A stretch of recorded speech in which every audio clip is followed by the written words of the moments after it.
Program siaran dialog keagamaan di radio kerjasama Kantor Wilayah Kementerian Agama Provinsi Jawa Tengah dan Radio El Sunta Semarang. Pendengar, pemahaman ekstrim dalam beragama dapat menjadi salah satu faktor pemicu terjadinya tindak kekerasan berdasar agama. Oleh karena itu, moderasi beragama penting untuk dipahami dengan baik dan harus dikuatkan kepada semua lapisan masyarakat, di mana moderasi beragama sejalan dengan nilai-nilai Islam rahmatul alamin yang menjadi rahmat bagi seluruh alam semesta. Lantas, bagaimana kita membangun moderasi beragama dalam konteks keindonesiaan? Simak program siaran agama Islam di radio bersama El Sinta dengan narasumber yang sudah tidak asing lagi bagi kita, Ketua Pengurus Wilayah Nahdlatul Ulama Provinsi Jawa Tengah, Bapak Kiai Haji Dr. Andes Kiai Haji Muhammad Muzamil. Tetaplah bersama kami di Radio El Sinta News and Talk edisi siang. Program siaran dialog keagamaan di radio kerjasama Kantor Wilayah Kementerian Agama Provinsi Jawa Tengah dan Radio El Sunta Semarang.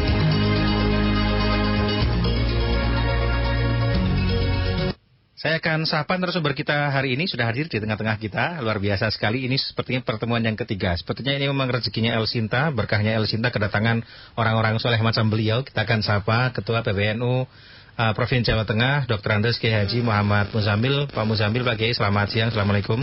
Waalaikumsalam warahmatullahi wabarakatuh. Selamat siang Pak Yanuar. Ya, junior Pak ya. Ya, sehat selalu Pak. Alhamdulillah, doanya sehat. Ya, baik, sebelum dimulai mohon izin Pak Tri, tolong ini untuk mic-nya agak didekatkan ke Pak Yai. Siap.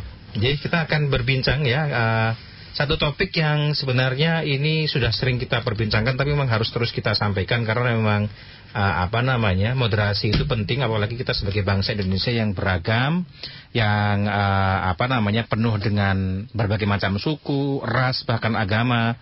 Yang terdaftar di kementerian ada 6 agama di pemerintah ya, tapi di bawahnya masih ada banyak berbagai macam aliran kepercayaan. Kemudian juga ada tidak hanya suku, ras, agama, tapi juga masih banyak yang beragam lah kita masyarakat Indonesia. Dan untuk membahasnya nanti saya akan tanya ke Pak Muzamil. Kami juga undang Anda pendengar barangkali yang bergabung, silahkan di 024 764 8900. Di pesan WhatsApp juga boleh di 08 77 210 9100. Saya akan bertanya ke Pak Kiai Muzamil. Pak Muzamil, kalau kita berbicara berkaitan dengan Indonesia, kenapa kemudian Indonesia ini penting kita membangun suatu moderasi beragama di dalam konteks kita sebagai masyarakat Indonesia, Pak Yai? Terima kasih yang kami hormati Kementerian Agama Provinsi Jawa Tengah dan juga pimpinan El Sinta dan juga para pendengar yang kami hormati. Indonesia memang sejak awal menjadi model yang sangat baik ya bagi pengembangan wawasan keagamaan yang moderat.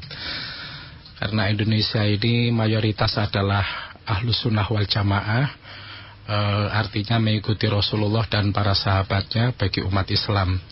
Kemudian dalam kehidupan menjalankan keagamaan, umat Islam mayoritas di Indonesia ini adalah bermadhab ya, bermadhab pada madhab yang indah, yang memiliki sanad hubungan guru dan murid yang sangat kuat, dan juga ada karya-karya ilmiah yang sampai sekarang terus-menerus dikaji. Nah, ini satu khasanah intelektual yang luar biasa dari ulama-ulama terdahulu yang menyebarkan Islam di Indonesia, terutama para wali songo. Wali songo ini beliau-beliau semuanya bijaksana, tidak kemudian memaksakan kehendak kepada umat yang ada di Nusantara ini, tetapi beliau-beliau menyampaikan wawasan keagamaan bertahap sesuai dengan taraf perkembangan masyarakat yang ada. Bahkan tidak jarang para wali songo ini menggunakan adat istiadat budaya masyarakat setempat sehingga mereka banyak yang tertarik. Misalnya Kanjeng Sunan Kudus itu ketika Idul Kurban ya, karena sebentar lagi kita Idul Kurban, beliau tidak memotong lembu karena pantangan bagi masyarakat Kudus dan sekitarnya waktu itu untuk memotong lembu, sehingga beliau memotong kerbau. Jadi ini satu sikap penghormatan kepada tradisi masyarakat setempat, dengan tetap menjalankan kurban, tetapi beliau memilih hewan yang tepat yang bisa disukai oleh masyarakat setempat. Kemudian juga wali-wali yang lain itu juga seperti itu, ada kearifan lokal ya yang dipertimbangkan untuk menyebarluaskan Islam, sehingga beliau-beliau semuanya bisa diterima oleh masyarakat, dan alhamdulillah sampai sekarang ini Islam masih menjadi mayoritas dan mudah-mudahan juga sampai ke depan. Karena ya Islam ini kan merupakan satu agama yang menuntun bagi umatnya untuk selamat di dunia dan akhirat, selamat bahagia lahir dan batin, kan seperti itu cita-citanya. Jadi as-sa'adatu fid dharain ini menjadi tujuan akhir yang akan kita capai bersama. Tujuan ini juga harus digunakan dengan cara-cara yang baik, dengan cara-cara yang mulia, tidak digunakan dengan cara-cara yang bertentangan dengan nilai-nilai kemanusiaan, nilai-nilai universalitas yang ada pada manusia itu sendiri. Yang substansinya di Islam itu kan ada hablum minallah dan juga hablum minan nas ya. Kita berhubungan dengan Allah, ini yang disebut dengan ubudiyah. Kemudian juga hablum minan nas yang disebut dengan muamalah. Jadi antara ubudiyah dan muamalah ini sama-sama pentingnya. Kita sholat itu juga bisa mencegah bagi orang yang menjalankannya untuk melakukan tindakan keji dan munkar ya. Inna sholata tanha 'anil fahsya'i wal munkar. Sehingga kalau kita sholat kita baik, tentu insya Allah juga hubungan dengan tetangga kita juga akan baik. Jadi kita tidak mungkin melakukan perbuatan-perbuatan yang keji dan mungkar selama kita bisa masih terus menjalankan ibadah sholat. Jadi sholat itu kan hubungannya vertikal, tapi dampaknya dampak sosial horizontal. Jadi ini sesuatu yang luar biasa, merupakan ajaran dari Rasulullah SAW dan ulama-ulama terdahulu. Jadi untuk Indonesia ini alhamdulillah kita tinggal bersyukur, mensyukuri apa yang ada dari Allah Subhanahu wa Ta'ala, dan kita juga semuanya disunahkan untuk berbuat baik kepada sesama tetangga ya. Jadi tetangga-tetangga kita juga beraneka ragam ya. Ada yang pendidikannya lebih tinggi, ada juga pendidikannya yang sedang, ada juga yang lebih rendah. Tapi semuanya bisa hidup rukun ya, berdampingan satu sama lain. Ya ini semata-mata ajaran ulama terdahulu, dan ini juga dari Rasulullah SAW. Man kana yu'minu billahi falyukrim jaruhu. Jadi kita menghormati tetangga kita, juga menghormati tamu kita ya. Falyukrim dhaifahu. Jadi ini sesuatu yang luar biasa. Jadi tidak semata-mata vertikal hubungan kita kepada Allah, tapi juga secara horizontal hubungan kita kepada sesama harus baik. Jadi itulah yang barangkali kita bisa pahami. Sikap kemasyarakatan mayoritas umat Islam di Indonesia ini adalah tasamuh ya. Tasamuh itu artinya ya saling toleran ya, saling menghormati satu sama lain. Kemudian juga al-i'tidal ya, selalu mengambil sikap tegak lurus atau sikap adil. Nah, sikap adil ini sendiri justru adalah lebih dekat kepada takwa ya. I'dilu wa aqrabu littaqwa. Jadi bersikap adillah engkau semuanya, karena adil itu lebih dekat kepada takwa. Enggak mungkin seorang itu bertakwa kepada Allah kemudian berlaku aniaya kepada sesama. Tentu dia harus adil. Bahkan Rasulullah sendiri juga mengajarkan kepada kita semuanya, meskipun kita kadang tidak suka kepada orang ya, tapi jangan sampai ketidaksukaan kita ini menimbulkan sikap yang tidak adil kepadanya. Jadi kita harus tetap dituntut untuk bersikap adil kepada diri sendiri, kepada keluarga, kepada orang tua ya, kepada tetangga, kepada teman, dan semua relasi kita harus bisa bersikap adil. Nah, juga bersikap seimbang ya. Tidak kita lantas menuntut hak sepenuhnya ya, kemudian kita mengabaikan kewajiban gitu ya. Jadi adil itu maknanya kalau menurut Bagi Abdul Hamid itu ya kita tidak meninggalkan kewajiban sekecil apapun, dan kemudian kalau kita mengambil hak, kita juga tidak akan mengambil hak yang melebihi dari hak kita. Nah, itulah yang disebut dengan adil ya, sikap proporsionalitas. Kemudian juga tawasud ya, jalan tengah. Jalan tengah ini sangat penting karena Rasulullah dawuh khairul umur awsatuha. Setiap suatu masalah, setiap suatu perkara yang terbaik adalah yang di tengahnya. Jangan sampai kita ekstrim baik ekstrim kiri maupun ekstrim kanan, atau kita mungkin juga liberal, atau mungkin di sisi lain fundamental ya. Kita sedang-sedang saja di tengah ini. Karena kalau kita kebanyakan umat ini berada di tengah, maka keseimbangan kehidupan kemasyarakatan akan terus bisa terpelihara dengan baik. Oke, baik. Ini ada tasamuh, kemudian juga ada adil, kemudian ada seimbang, dan juga tawasud atau jalan tengah ya. Saya agak nanti kita akan membahas lagi berkaitan dengan jalan tengah itu sendiri bagaimana, karena kalau jalan tengah itu posisinya bagaimana? Kalau fundamental sudah jelas ini, fundamental jelas, liberal juga kelihatan jelas banget nih, sama-sama. Tapi yang tengah ini indikator jalan tengah itu bagaimana, Kiai? Ya, Allah itu memberikan anugerah yang luar biasa kepada umat manusia ini yang lebih dari makhluk-makhluk Allah yang lain ya. Selain diberikan akal, juga diberikan hati, juga lewat para nabi dan rasul juga diberikan wahyu.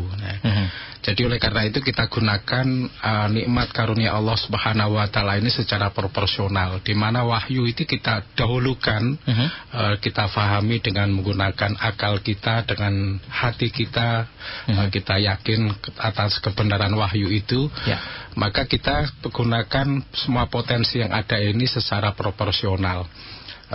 Untuk hal-hal yang sifatnya hubungan kita dengan Allah Subhanahu wa taala dan juga hubungan kita dengan sesama umat manusia, dan juga hal-hal lain yang ada pada dimensi manusia kita ini, kita pergunakan wahyu terlebih dahulu, baru kemudian kita gunakan akal. Maka di dalam Nahdlatul Ulama ini ada sumber hukum ya. Yang pertama adalah Al-Quran, yang kedua adalah hadis, yang ketiga ijma'. Ijma' ini adalah kesepakatan ulama terdahulu setelah Rasulullah wafat ketika umat waktu itu menghadapi masalah-masalah baru, sehingga muncul permusyawarah di antara para alim ulama, kemudian ada kesepakatan-kesepakatan yang dibangun. Nah ini kemudian menjadi salah satu sumber hukum yang penting ketika kita memahami Al-Quran maupun Al-Hadis. Jadi tidak semata-mata kita ini teks, tetapi juga konteksnya seperti apa. Karena yang lebih tahu tentang pemahaman Islam itu adalah yang pertama Rasulullah itu sendiri, baru yang kedua adalah para sahabat-sahabatnya dan juga keluarganya, karena orang terdekat Rasulullah kan sahabat dan juga keluarganya. Nah kemudian para tabi'in, para tabi'in, ulama as-salafus shalihin dan sebagainya. Kemudian juga kias. Nah ini supaya kita tidak menggunakan pemikiran akal itu secara bebas, tetapi sudah ada kerangka berpikir, ada manhaj, ada metodologi yang sudah dicetuskan oleh ulama-ulama terdahulu, di mana kita memahami Al-Quran dan Sunnah ini tidak cukup dengan terjemahan, tetapi juga kita telusuri dengan menggunakan ijma' atau kesepakatan para alim ulama ketika itu. Dan kalau kita belum jumpai adanya ijma', maka kita menggunakan kias.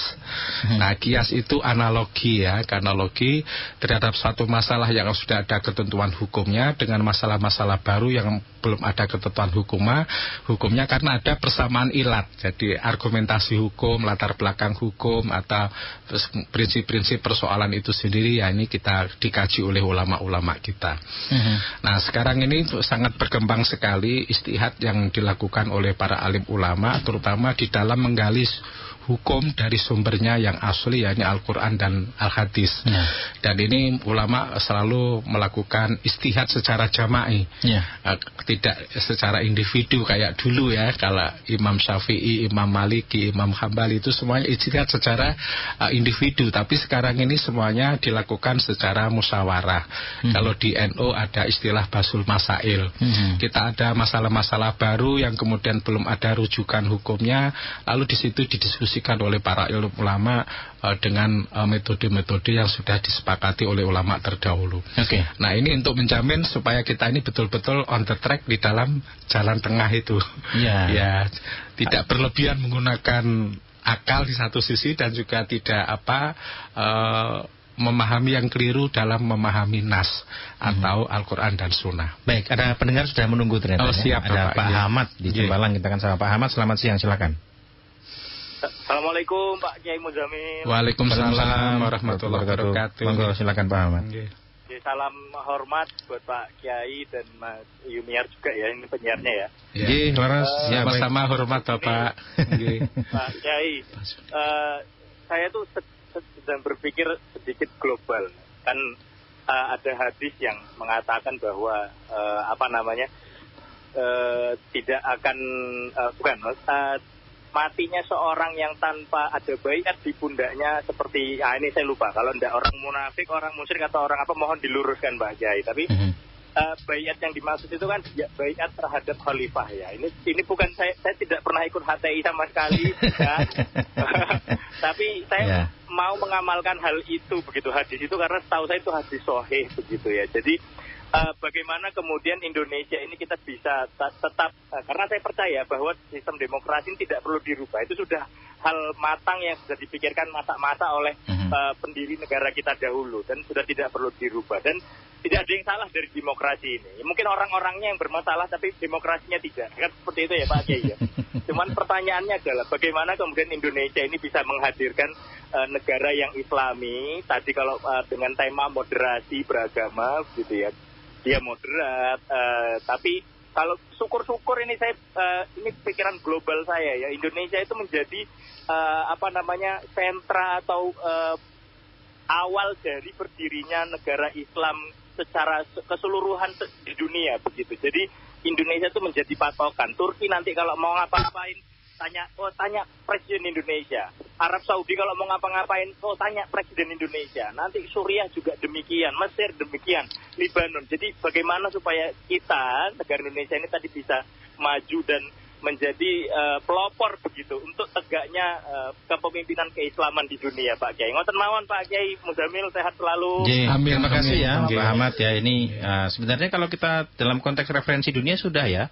Semisal contohnya Ketua PBNU sering diundang ke Maroko dan beberapa kali juga ulama-ulama dunia juga ke Indonesia begitu. Nah, kita tanggapi, bagaimana tanggapnya, silakan. Ya, terakhir NU mengadakan halaqah internasional tentang fikih peradaban di Surabaya.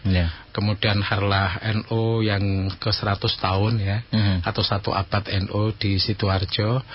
Di dalam forum internasional tersebut juga dibahas bahwa disepakati oleh para ulama-ulama, jadi sistem khilafah ini sekarang sudah tidak tepat untuk diterapkan dalam kondisi sekarang, karena memang situasinya berubah. Dulu Khulafaur Rasyidin itu sekitar 29 tahun ya. Nah, kemudian di situ setelah itu ada kerajaan atau Al-Mamlakah. Saudi sekarang juga Al-Mamlakah As-Saudiyah Al-Arabiyah. Jadi kerajaan, kayak kita dulu juga pernah hidup dalam situasi kerajaan. Nah, sekarang adalah negara bangsa. Negara bangsa itu juga bentuk negara modern. Yang prinsip di Islam itu yang penting kan kita menghargai satu sama lain, bersikap adil gitu kan, adil terhadap semua kalangan, baik yang mayoritas maupun minoritas.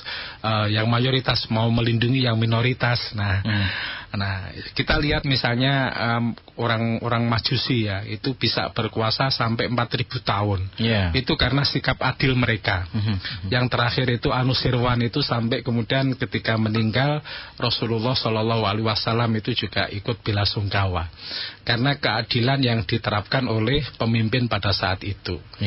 Jadi tidak diskriminatif, tidak membedakan satu sama lain, semua rakyat itu dilayani sesuai dengan hak-haknya.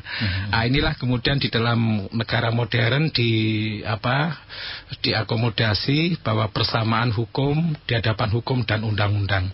Jadi semua warga negara itu memiliki kedudukan yang sama di hadapan hukum dan undang-undang. Jadi di sini kita tidak boleh membeda-bedakan satu sama lain. Yang penting pemimpin kita itu adalah pemimpin yang adil, mau welas asih kepada yang dipimpin. Nah, insya Allah Indonesia akan maju ya.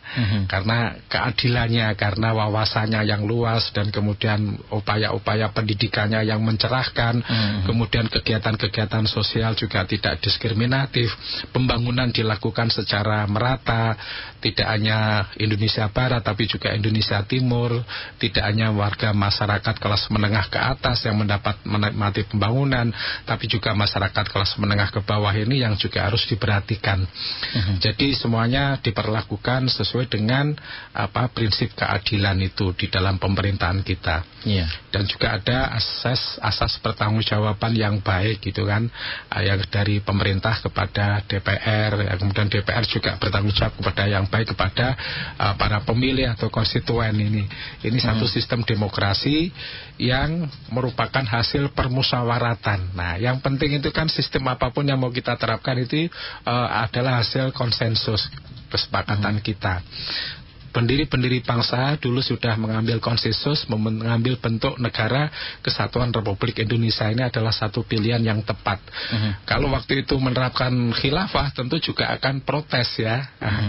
Dulu pernah ditanya Mbah Wahid Hasyim itu ditanya oleh abahnya Mbah Hasyim Asy'ari kan, Mbah Wahid Hasyim termasuk anggota PPKI kan. Kalau bagaimana kalau nanti asasnya ini negara kita Islam, waktu itu Mbah Hasyim bertanya kalau Islam itu nanti apa diterima oleh semua pihak. Nah kalau tidak diterima semua pihak lah cukuplah dengan ketuhanan yang Maha Esa itu sudah lebih dari cukup. Nah ini yang menjiwai dari sila-sila berikutnya, sila di dalam Pancasila. Jadi di situ sudah ada ketuhanan yang Maha Esa, ada kemanusiaan, ada persatuan, ada permusyawaratan, ada keadilan. Ini sesuatu yang sudah lengkap yang mengakomodasi semua kebaikan-kebaikan yang ada pada bangsa kita ini, dan juga mengapresiasi nilai-nilai luhur agama yang dianut oleh bangsa Indonesia. Lebih-lebih agama Islam itu tentu kita bersyukur. Bahkan pengorbanan umat Islam ketika menghapus 7 kata di dalam Piagam Jakarta ini juga luar biasa. Dan itu ditunjukkan oleh pemimpin-pemimpin kita pada waktu itu. Dan Rasulullah juga pernah melakukan perjanjian Hudaybiyah.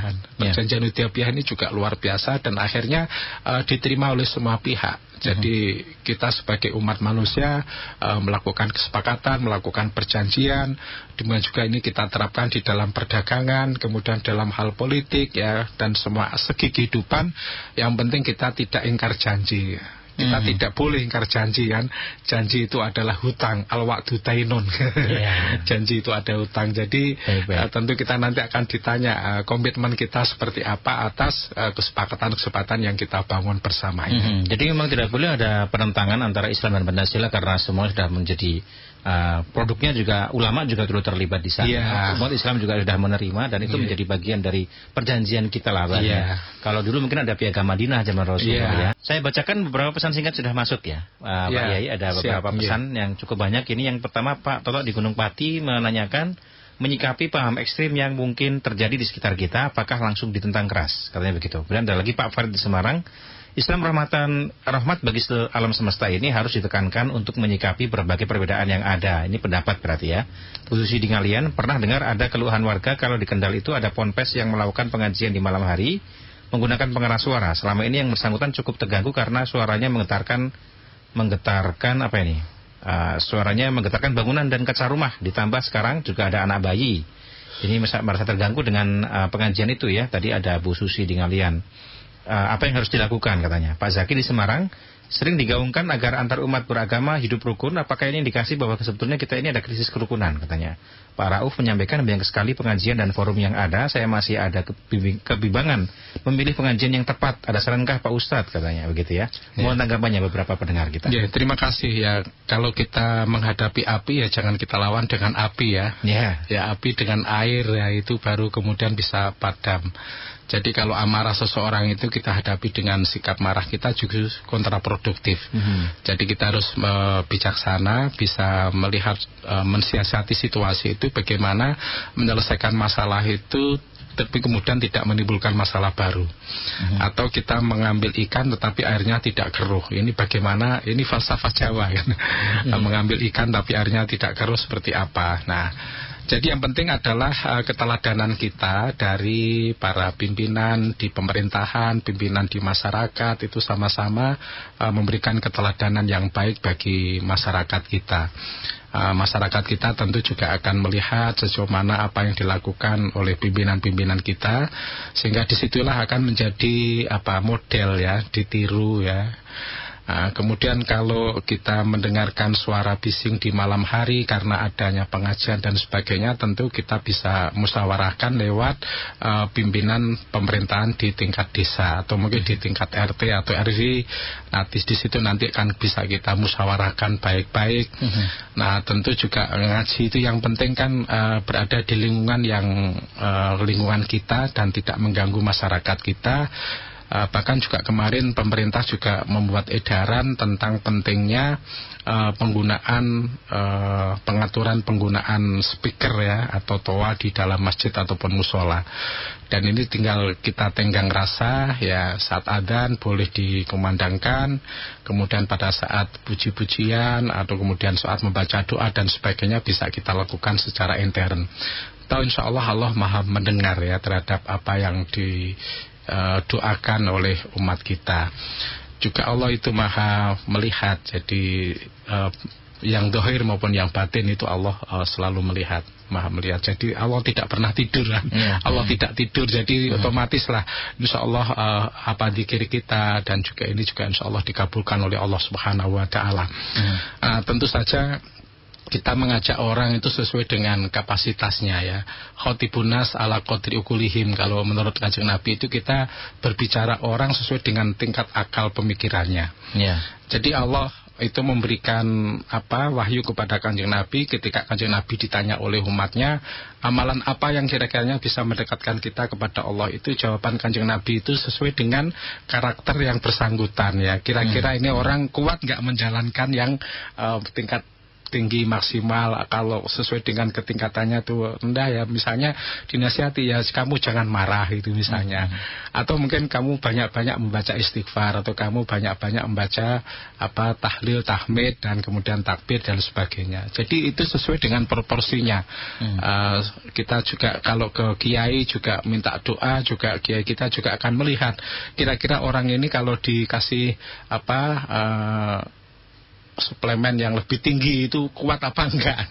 Jadi seperti itu ya, diukur lah. Kita tidak pukul rata, semuanya harus begini dan begitu, dan semuanya ada tingkatannya masing-masing, sehingga disitulah kita bertakwa kepada Allah kan sesuai dengan kemampuan kita. Ya, jadi manistatotum ya, jadi sesuai dengan kemampuan kita. Bahkan juga ibadah juga sesuai dengan kemampuan kita, sepanjang kita tidak menyepelekan ya, tidak membuat nyepelekan wah cuma segitu dan sebagainya. Kalau yang tadi Pak Rauf memilih pengajian karena bimbang gitu bagaimana? Ya, kalau kita bimbang sebaiknya ya kita tinggalkan, kita mencari penjelasan-penjelasan yang lebih masuk akal dan juga sesuai dengan ketentuan nas Al-Quran maupun Sunnah. Jadi jangan sampai kita ini menjadi orang yang tidak punya pendirian, tapi kita harus punya keyakinan terhadap ajaran agama yang kita ikuti, bahwa agama yang kita ikuti adalah benar dan kemudian kita jalankan ya dengan tidak mengganggu orang lain. Ya, tetap menghormati keyakinan orang yang berbeda keyakinan dengan kita. Toh semuanya nanti akan kembali kepada Allah Subhanahu wa taala yang menilai amal ibadah kita ini, dan kita tidak berhak menilai amal ibadah orang lain. Misalnya wah kita ibadahnya lebih bagus daripada yang lain, itu justru malah kesombongan. Iblis itu ibadahnya 800 tahun ya. 800 tahun, dan kemudian karena tidak mau hormat kepada Nabi Adam, lalu kemudian dia dikecam oleh Allah, dilaknat oleh Allah. Na'udzubillah min dzalik. Jadi oleh karena itu kita jangan sombong dengan apa yang ada pada kita, tapi kita yakin bahwa apa yang ada pada kita itu adalah merupakan rahmat dari Allah Subhanahu wa taala. Jadi siapapun juga yang dikehendaki Allah mendapatkan rahmat tentu juga akan mendapatkannya. Karena apa yang dikehendaki Allah tidak ada yang bisa melarangnya. Nah, sebaliknya tentang kehendak kita yang sangat tinggi misalnya tidak sesuai dengan kehendak Allah juga tidak akan terjadi. Jadi semuanya adalah kehendak Allah Subhanahu wa taala dan kita tinggal berserah diri kepadanya, insya Allah kita akan menjadi selamat. Kalau ada lagi yang menyampaikan semisal berkaitan dengan ini krisis kerukunan. Ya, saya rasa bangsa kita alhamdulillah masih luar biasa solidaritasnya ya. Misalnya ada musibah di satu daerah, juga daerah yang lain juga ikut berbondong-bondong membantu. Ini luar biasa. Kemarin ada musibah di Semeru, kemudian sebelumnya ada di Jawa Barat itu ya, yang ada gempa. Itu masyarakat juga berbondong-bondong untuk saling membantu sama lain. Ini artinya bahwa kerukunan masyarakat kita sangat baik, dan ini perlu kita pertahankan, dan syukur kita bisa meningkatkan kerukunan dan solidaritas kita sebagai anak bangsa. Karena di NU sendiri kan juga ada ukhuwah watoniyah, ukhuwah basyariyah, ya, persaudaraan sesama anak bangsa, persaudaraan sesama umat manusia. Kemudian juga di lingkungan intern kita ada ukhuwah Islamiyah. Jadi disitulah kita bersaudara dengan semuanya, karena memang semuanya kita ini berasal dari yang satu, ya, ini semuanya keturunan Nabi Adam alaihissalam. Jadi kita semua umat manusia, berbeda-beda suku kita, berbeda-beda agama kita, berbeda-beda bangsa kita, ya. Jadi kita dianjurkan oleh Allah untuk saling mengenal satu sama lain. Baik, ya, lita'arofu ya, lita'arofu itu saling mengenal satu sama lain dan kemudian bekerja sama untuk kebaikan. Oke. Ada Mbak Ana di Banyumanik mau bergabung ya, kita akan sapa. Selamat siang Mbak Ana. Siang Pak. Siang, selamat siang Mbak Ana. Silakan Mbak Ana. Mau tanya Pak Ustadz, kalau di Indonesia ini penerapan Islamnya tuh apakah sudah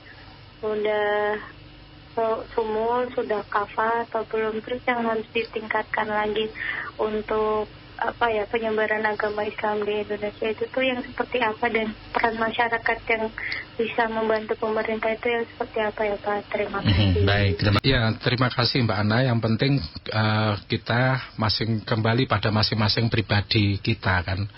Jadi sejauh kita mau belajar tentang akidah, syariah, dan kemudian akhlak, dan kemudian mau untuk menjalankan secara istiqomah, secara ikhlas, maka disitulah insya Allah kita akan bisa menemukan kebahagiaan yang luar biasa, ketenangan batin ya, istilahnya jiwa yang mutmainnah gitu.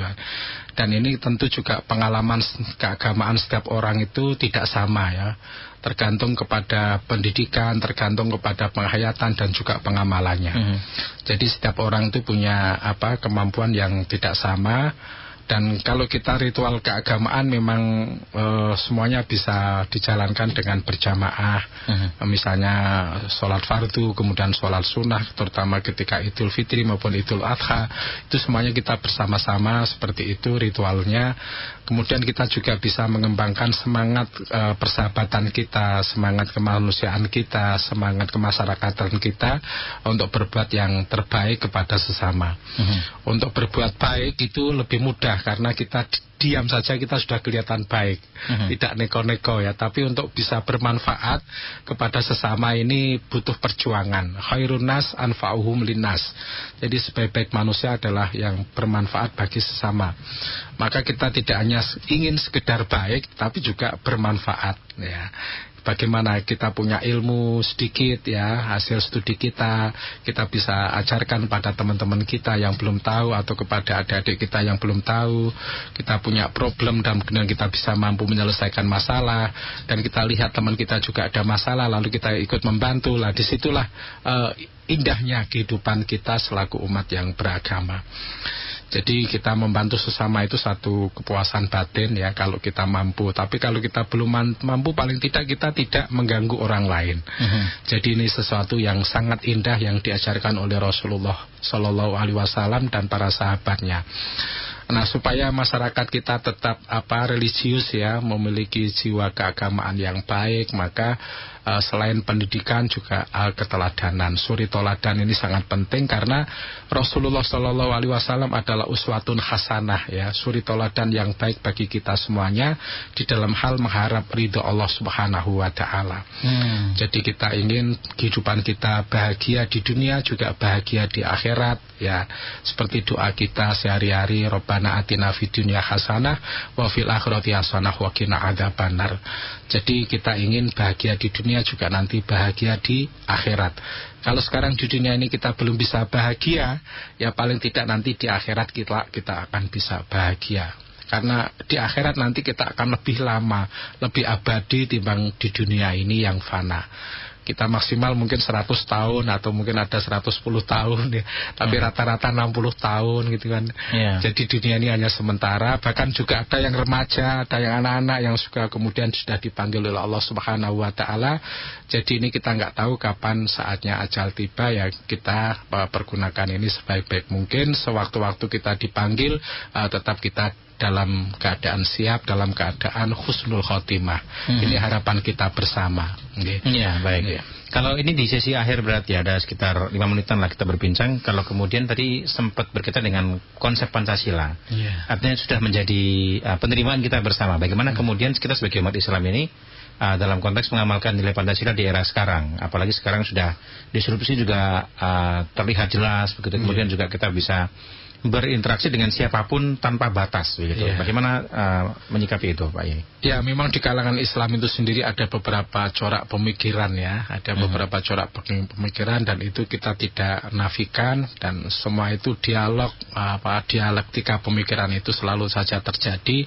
Tapi alhamdulillah bahwa mayoritas umat ini ya menerima Pancasila ini sebagai satu falsafah dan ideologi negara. Pancasila ini bukan agama statusnya ya, tetapi ideologi negara. Dan juga tidak akan mungkin bisa menggantikan agama, karena agama itu merupakan wahyu dari Allah Subhanahu wa taala, sedangkan Pancasila itu kesepakatan kita sebagai umat manusia. Namun kita sebagai umat beragama juga diperintahkan oleh Rasulullah untuk menepati janji, untuk menjunjung tinggi hasil musyawarah. Jadi kita diperintahkan oleh Allah untuk bermusyawarah terhadap hal-hal kehidupan dunia ini supaya ada jalan keluar yang terbaik. Dan Pancasila ini merupakan satu jalan keluar yang terbaik di dalam berbangsa dan bernegara di tengah-tengah masyarakat yang heterogen, yang majemuk. Sehingga Pancasila ini kita harapkan menjadi perekat ya, perekat persatuan dan kesatuan bangsa, menjadi tolok ukur tindakan-tindakan kita. Bagaimanapun kita adalah orang timur ya, yang berbudaya ketimuran, tentu saja kita punya adat istiadat, sopan santun, tepel seliro ya, kemudian gotong royong dan sebagainya. Nilai-nilai positif ini kita kedepankan. Toh itu semuanya tidak bertentangan dengan Islam. Bahkan kita bisa menjalankan Islam dengan hidup bermasyarakat yang lebih baik.